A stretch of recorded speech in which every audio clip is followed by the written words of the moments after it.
en a fait en 20 ans la seconde force maritime du monde.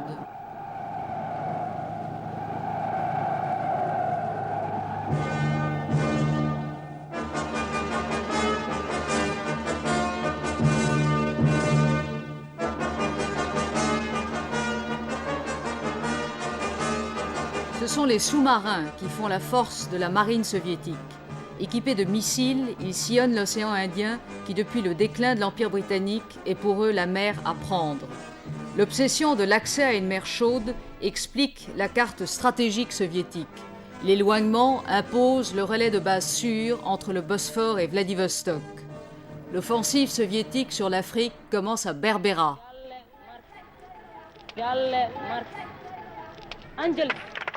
La Somalie est depuis 1969 une république socialiste. Traitée à la manière locale, Engels, Marx et Lénine encadrent le portrait de Siad Barre, général-président.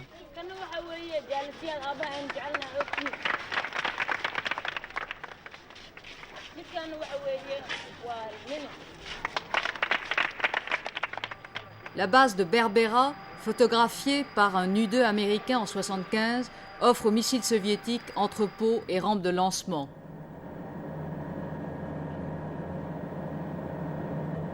La marine y fait ses réparations et son approvisionnement. 5000 conseillers soviétiques environ travailleraient en Somalie.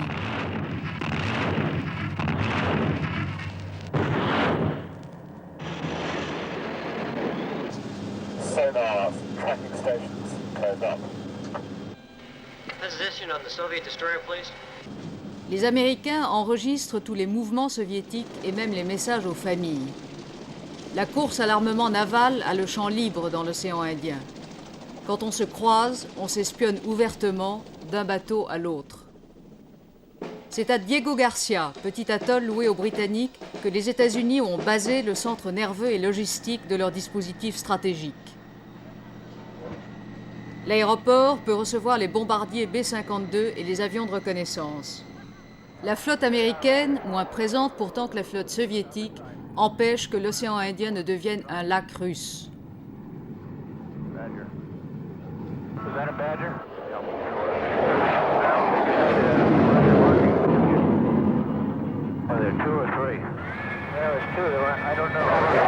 Tandis que l'Iran joue la sentinelle au détroit d'Oman, les États-Unis n'ont plus pied militairement dans la Corne d'Afrique depuis qu'ils ont évacué l'Éthiopie. Haïlé Sélassié, le roi des rois, avait assis son trône médiéval sur l'aide américaine. Il en est tombé en 1974. À Addis Abeba, ce ne sont plus des billets de banque que le régime distribue, ce sont des fusils.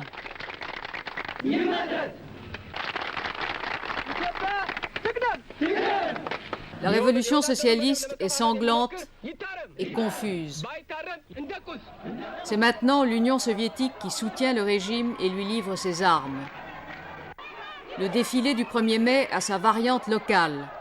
On parodie la défaite du rebelle érythréen. La guerre d'Érythrée menace l'Éthiopie d'éclatement et d'asphyxie.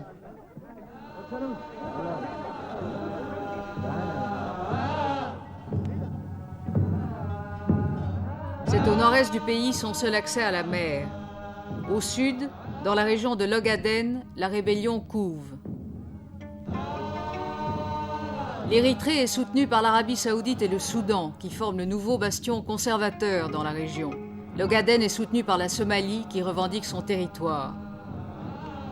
Même si le camp idéologique est le même, le soutien de Moscou à l'Éthiopie indispose la Somalie, son ennemi héréditaire. Tandis que les réfugiés d'Éthiopie fuient vers Djibouti, le nœud des conflits locaux se resserre autour du chemin de fer franco-éthiopien. C'est le cordon ombilical de l'Éthiopie dont il assure presque tout le commerce. Un sabotage sur la voie, comme celui de juin 1977, et l'Éthiopie perd son seul vrai port, celui de Djibouti. La revendication de l'Éthiopie sur Djibouti est traditionnelle. La terre des Afars appartient à l'Éthiopie. Haïlé Sélassié l'affirmait à la Société des Nations. Aujourd'hui, faisant le même discours, le colonel Mengistu. ሰፊው የኢትዮጵያ ሕዝብ ሆይ ታፍራና ተከብራ የኖረችው ኢትዮጵያ Sous le regard d'un Marx négroïde, c'est en Somalie, au tableau noir, la même revendication. Le président Siad Barre l'exprime. La République de Somalie a fait valoir à maintes reprises, et y compris dans un article toujours en vigueur de son ancienne constitution, que Djibouti est une partie intégrante de son territoire. L'étoile du drapeau Somalie a 5 branches. Djibouti en est une. Comme le dit la chanson, on ne sépare pas les doigts de la main.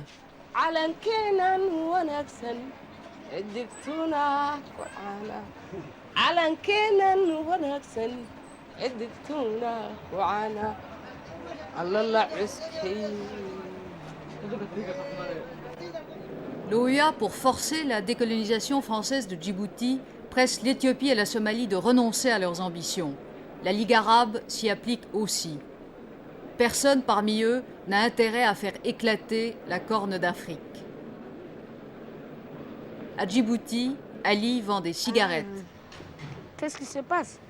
Il se passe que les Russes ont porté beaucoup de bombes comme ça à la Somalie. Et la Somalie, on dit à la France, on signe des signes d'amitié, on dit on veut l'indépendance. Et les Français l'ont dit, ça sera le 27 juin.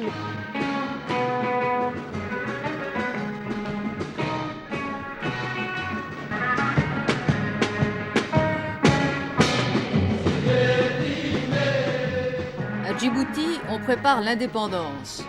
Il faut composer l'hymne national, inventer le drapeau. On modernise la musique locale au rythme de la salade.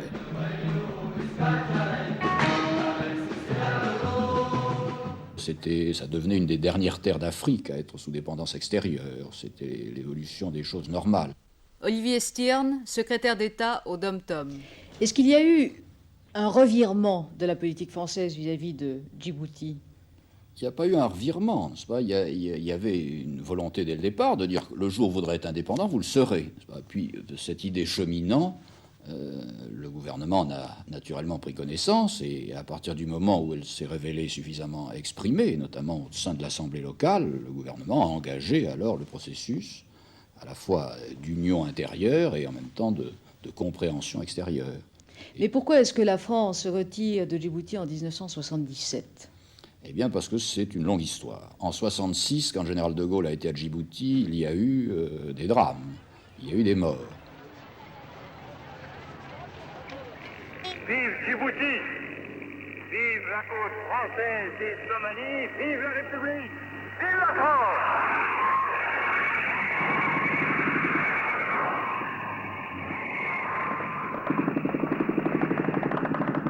En 1967, un référendum orchestré par le parti Afar dit non à l'indépendance. L'homme fort, Ali Aref. Ce pays ne peut vivre qu'avec l'aide d'un colosse, et ce colosse est la France que nos aïeux nous ont choisi comme nation civilisatrice. La France s'appuie désormais sur lui. Soutenu par l'Éthiopie, Aref s'efforce de contenir le parti Issa, partisan de l'indépendance et soutenu par la Somalie. Les actes de terrorisme se multiplient. Le dispositif militaire français est renforcé. La pression internationale s'accentue. L'Éthiopie, soutien des Afars, vire au marxisme. En 1975, la France change de politique et soutient Hassan Gouled du parti Issa. Le 8 mai 1977, la population est appelée à voter à la fois l'indépendance et la composition de l'Assemblée nationale. Les cartes d'électeurs, autrefois limitées parce que liées aux cartes d'identité, sont largement distribuées. Elles assurent ainsi aux Issa leur majorité numérique. Dans le calme, Djibouti vote massivement son indépendance. Le Haut-Commissariat français devient le palais présidentiel. Le dernier à le quitter, Camille Dornano. Si vous me demandez si ce départ est le symbole de la fin d'une époque, je vous répondrai par l'affirmative. C'est exact. C'est la fin d'une époque.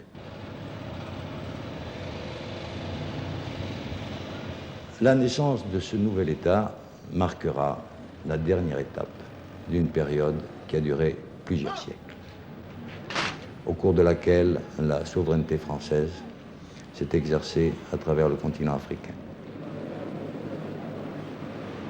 C'est donc dans le cadre strict du choix de notre peuple que notre Assemblée nationale devra souverainement légiférer en conciliant les exigences de la liberté avec celles du développement économique et social. Séance inaugurale de l'Assemblée nationale. De l'unité avec celle d'une nécessaire diversité. Les députés du nouvel État, les consuls étrangers fraîchement arrivés, les autorités françaises civiles et militaires en instance de départ. Le président du Conseil, Hassan Gouled. Alors, Djibouti indépendant, je suis optimiste.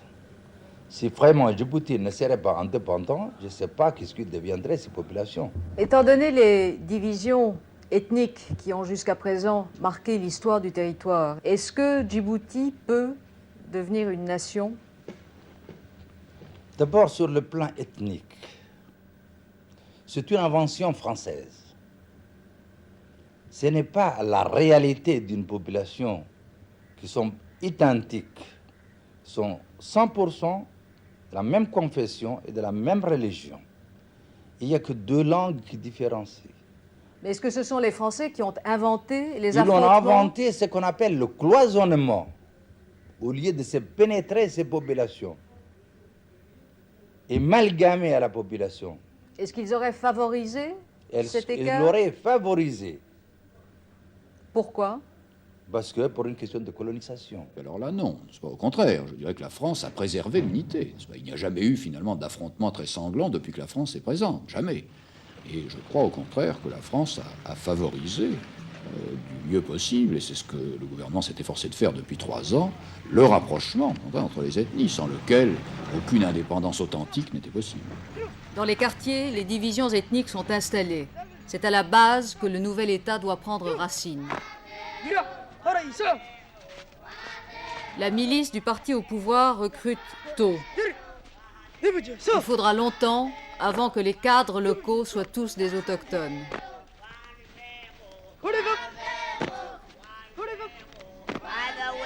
Les versets du Coran comptent autant de promesses que le pétrole de l'Arabie Saoudite. Bonne raison pour que Djibouti s'intitule République islamique. Attention, ne t'éponge pas, le puits est profond. Bien, on croise ses bras. Ici, je veux Mohamed Hassan et Medina. Vous allez venir tous les deux et jouer. Dans le désert, les instituteurs français devenus coopérants font maintenant de l'assistance technique. Mais fais descendre les seaux. Nous buvons de l'eau fraîche. On a beau jouer au football, on n'oublie pas les choses sérieuses. Il y a un gamin qui venait à l'école, là. Un jour, son père est venu le chercher.